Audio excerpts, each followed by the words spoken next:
qui a partagé son astuce pour avoir des photos incroyables avec le coucher de soleil comme là. Quand vous allez connaître la supercherie qu'il y a derrière, vous allez être choqués. Le fond que tu vois derrière, c'est pas un coucher de soleil, c'est sa télé. Et le pire, c'est que ça rend super bien. Il faut que j'ai l'air d'avoir bronzé toute la journée. Je crois que j'ai un petit peu abusé sur les gouttes bronzantes. Je vais rattraper ça avec du fond de teint. Là, c'est mieux, mais c'est pas assez lumineux, donc je vais rajouter de l'anti-cerne. Pour être dans le thème, je vais reproduire le Highland Makeup. Généralement, elles mettent du blush rouge. Je vais en mettre aussi sur les lèvres. Je vais tester la nouvelle poudre lip de chez Kosas. C'est la rose et franchement, elle est hyper fine. Nouvelle palette pour le teint de chez NARS, elles sont incroyables.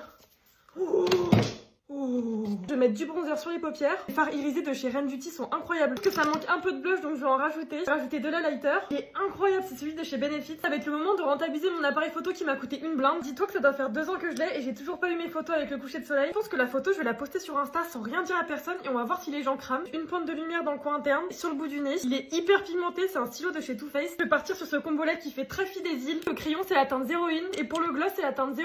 Je kiffe mon make-up maintenant, go faire les photos. Par contre, ma télé est pas aussi grande que la sienne, donc je sais même pas s'il y aura assez de place pour ma tête.